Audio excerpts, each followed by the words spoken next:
Hey, so I decided to talk about anger in this video today. Why? Because this is an emotion that I've had the most experience with. I don't know if that's actually a good thing. I should probably say like happiness should be more of a thing that I should have experienced, but I didn't. It was this emotion. And I feel like it's not as bad as everybody portrays it to be. I think there's some good that comes out of having anger. Well, a limited amount, I should say. Nothing too intense. What I meant by that is that when it is not tempered and used productively for something to get you forward in life, then obviously it's going to cause you more problems than anything else, and I don't think anybody would want that. That being said, there are already many videos talking about why anger is bad, the negative effects of it, and how to manage it. And obviously that's led it to having a bad rap. I don't want to do that for this video. I want to sort of focus on why having anger is good. I mean, we all have the emotion. There must be a reason why we have that emotion, and seeing exactly where precisely having that emotion would benefit you, rather than, you know, suddenly you embrace your anger and then it just keeps coming on every time, and then obviously that's not good. So, and also on the opposite scale, saying, you know, not having it on at all and then just being trampled on by everybody else, because you can't. Well, it's attached to sort of standing up yourself, is what I've ended up finding out on the research that I've done. But yeah, that's the whole idea of this video. But funnily enough, I find it more difficult to find information regarding why anger is a good thing. It's very easy to find out why anger is bad, but why it's good, it took me a while to like get through several like articles and web pages to even find probably like a sliver of something that could be beneficial towards this topic. I also got to point this out. I'm not a professional on this topic at all. Like, some of the information here is from my own experience, and the others I've just done my own research on. If you do have any problems, please go to a professional, so they can actually help you instead of just listening to what I have to say. It's more of a hobby what I'm doing right now, so the information might be fun, but yeah, you would actually have to see a professional if you've got some genuine problems. Obviously, I think it's better if we define what anger is, and I'm going to use the American Psychology Association's definition of what anger is. So I'll read it now. It is an emotion characterized by antagonism towards someone or something that you feel has deliberately done you wrong. Anger can be a good thing. It can give you a way to express your negative feelings, for example, or motivate you to find solutions to a problem. However, excessive anger can cause problems. Increased blood pressure and other physical changes associated with anger make it difficult to think straight and harm your physical and mental health. Obviously, it doesn't just harm you. If you are like completely nuts, you can harm other people, which obviously going to land you in jail. So I don't think we need to go further on that. Everybody can experience anger in varying degrees. It can range from mild irritation to frustration, all the way up to seething rage. And the most missed about anger is that it is a secondary emotion, which is something I didn't know. So this is the first time I've actually found this out as well. Meaning one of the primary emotions is underneath the anger, such as fear or sadness. So usually anger is not even the first emotion. It's like there's something underneath it, which I've sort of intuitively known, but I've never really given much thought to, which probably says more about me than anything else at this point. Right, time to get on to why anger is a good thing. I've managed to find about 10 reasons, and yeah, we'll just start from the first one. So number one, it promotes survival. Now, emotions in general are there to keep us safe in one way or another, I would imagine, even though it might not feel like it at the time. And our fight response to help us protect ourselves from danger or an enemy stems from anger. Anger is embedded in our need to live and to protect ourselves from aggression. When we are threatened, it sharpens our focus, makes us more vigilant, so that we know, well, not that we know, that we are able to protect ourselves a bit more effectively, I would say.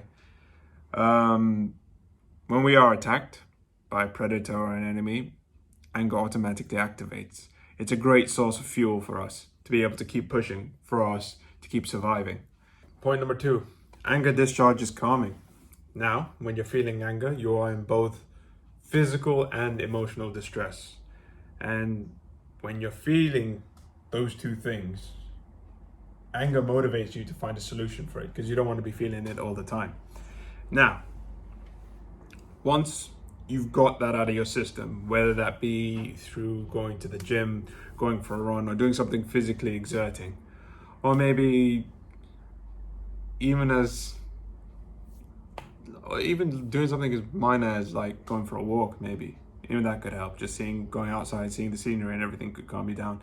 Either way, finding some way to discharge that anger will calm you down, and thereafter you'll be able to act far more better than you would have done by just bottling it up. You should also note that this discharging of anger should be done sort of when you're alone. Anything like any activity that you can do alone, essentially. So going out for a run, going for a gym, you don't really, well, unless you're near the spotter, but even then, try and keep it to just, you can deal with it by yourself. If you go to play like basketball or go into a boxing gym and try and spar, your anger may come through while doing the activity, and it'll rub off on somebody else, and then you've got a problem. Especially if you're boxing. That's happened to me. I used to box, so side note for that. Right, point number 3, anger provides a sense of control. The emotion is related to a deep need for control, and it helps us, or gives us a sense of feeling in charge rather than helpless, which is far better, because at least if you're under the guise that you are in charge, then you would at least try and get something done instead of feeling helpless and not doing anything, and therefore just being stuck where you are, really. So people who know how to use anger for this point effectively usually can take more control of their lives, essentially. All right, point 4 is very closely linked to point 1, but anger energizes us, especially for our survival perspective. When we defend ourselves, when we need to retaliate or anything like that, anger is like an amazing source of just energy, because even it'll make you fight through pain, fear, and everything else just to survive.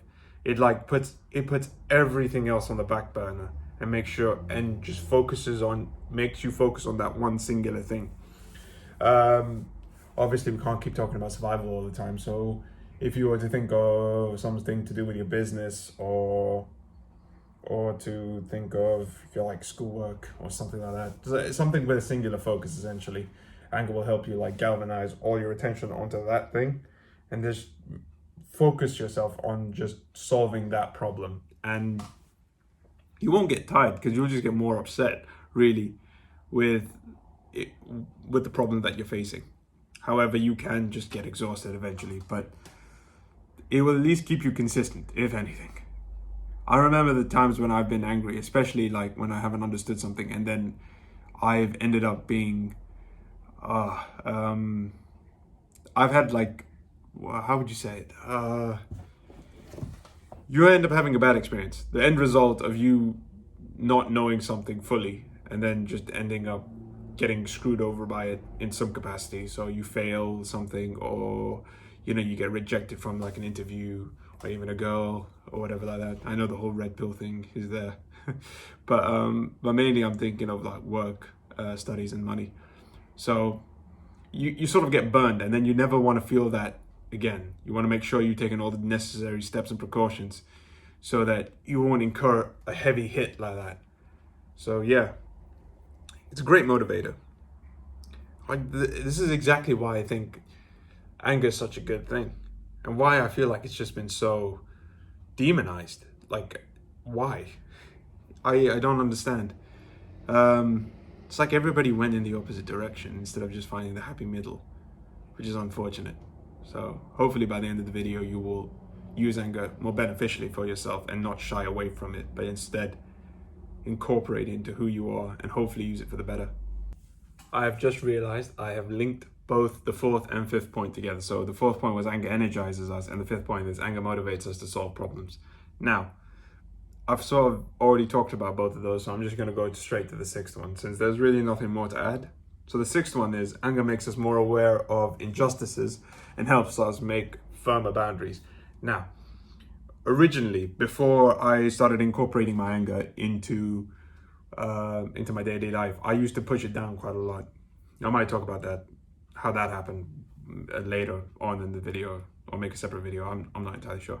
But essentially, once I started incorporating my incorporating anger like as a part of who I am, and sort of accepting it instead of pushing it away, I was able to put firmer boundaries. And if I did see an injustice, I wasn't gonna shy away from it. I wasn't afraid of it, of anything. I would just simply call it out. But other the two of those, like, here's the thing. First, focus on keeping boundaries for yourself and with others. And then after that, I've noticed, this was just for me, that I will stop speaking up with injustices. I think it's something to do with, more to do with like respecting yourself first, and then you can respect everybody else. Another point on the on anger making us aware of injustice and boundaries is that it enforces a sense of fair play. So when you stand up for yourself, or you stand up for somebody else, and you say, hey, you better treat me fairly, otherwise this will affect you negatively quite a lot. So you're sort of communicating the fact that there's a high cost, that if someone doesn't treat you fairly or respect your boundaries, then they're going to lose far more with you by not doing those things, rather than doing those things, doing those, respecting those boundaries, and not having any injustices, not committing any injustices, I should say. Yeah, sense of fair play. I think that's quite important as well, because once people realize that there's there's the game that they're playing, or the businesses they're doing, or whatever the case may be, it's not fair. I've noticed several times where people will it just disintegrates, and then especially at work. I know I always go back to work with this, but it's the most. I've seen a lot of this obviously during my time at work, and I've noticed if it's the manager that's not being fair, or whoever the team leader is, the whole group devolves. Like, it just goes straight to shit. And then none of the work gets done. And then the manager just blames the employees below him. Where I would think that the team leader would be essentially the guy who enforces the rules more than anything else. Like, I would say that's the majority of what his job should be, because the actual legwork can be taken care of us by the rest of the team. He's just there to make sure there's cohesion and that there's at least fair play. Because if there is at least fair play, then the job can get done eventually. It might take a bit of time if somebody's like misbehaving or something, but then at which point it's easier to kick out a team member than the actual team leader. Because if you end up kicking off the team leader, then the actual confidence in the entire group tends to go. That's just what I've seen. I don't know how far that is true with everybody else though, so take it for what it's worth. All right, point number 7, anger drives us towards our goals. Now, what do you mean by that? Essentially, anger is triggered in us when we are getting further away from our goals. So essentially, it sort of works as like a warning signal, if anything else, so that we can get back on track and do what is necessary. Yeah, I would never ignore this kind of feeling, essentially. I think it's sort of trusting your gut to let you know when you're doing something wrong, or when you're actually just wasting your time in some manner or form. It goes on to kind of lead you to solve any problems that you have as well, which is like related to the previous points, essentially. Most of these things are actually quite interconnected to each other. Anger injects optimism. This is point number 8, and it continues off of point number 7, which is heading towards your goals. Essentially, anger can trigger optimism, which I know it sounds a bit weird, but it's true. It can encourage us to focus on what we hope to achieve, rather than merely focusing on the pain, insult, or victimization. Anger is technically a system geared toward what's attainable and not the impossible. The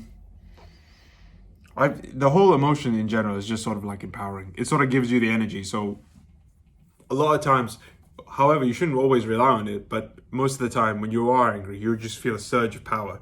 And it's usually with that, you feel quite a little bit more optimistic about your situation. Most of the time, for example, in a fight, for example, you get angry and then you have a lot more energy in you, and then it might be a bit foolhardy, but then you start thinking that you could actually win until you get humbled, of course. But still, that second wind, as some people like to call it. But yeah, that's what being optimistic when you have anger. The ninth point I'm not going to spend too much time on because, well, I couldn't find much on it, but it protects your values and beliefs.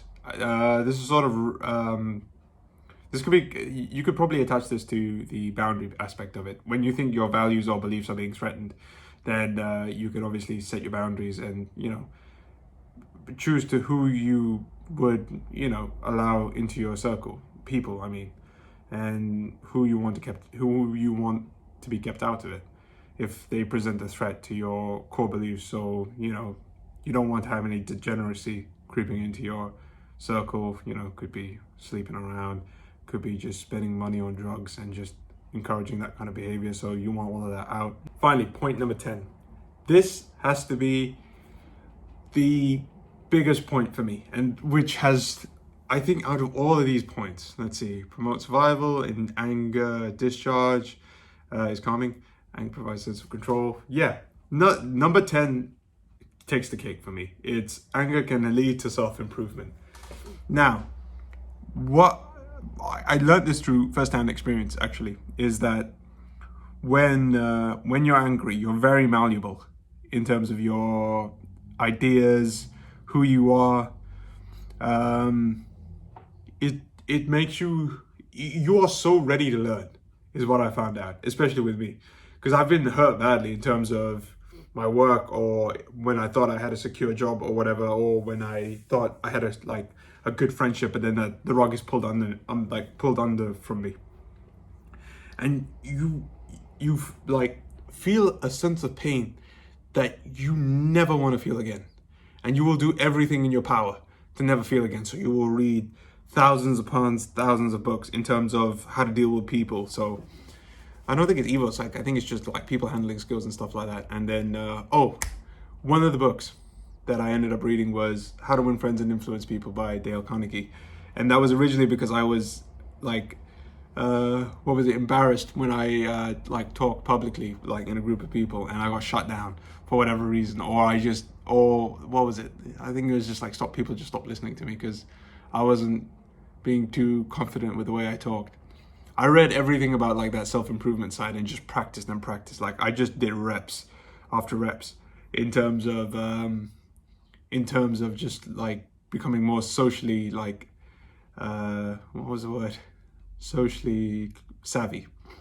And I did this just before I went into university, and I practiced a lot before university, just the summer before university. And then when I went into university, practiced all the way through first year.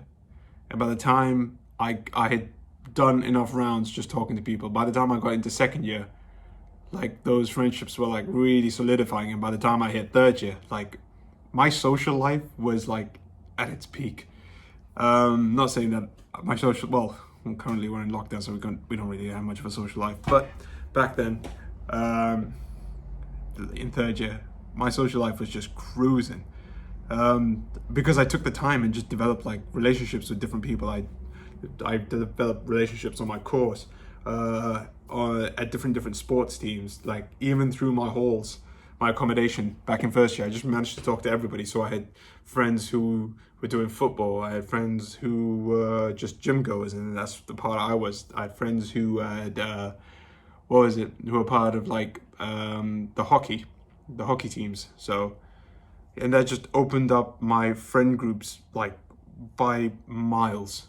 I met so many great people that I would have never met. If I had remained the way I was before I went into uni, before I experienced that pain, I would have never. I would have only met the people in my flat, in my accommodation in first year. And what was that? That would have been, I don't know, 6-7 people, and that's it. 6-7 people for the entire 3 years, and instead I cleared well over like, I don't know, rough estimate, minimum 200 people. And then on the high, I would say like 300. It would go in anywhere between there. And obviously I'm not taking into account like all the faces and names that I've just forgotten.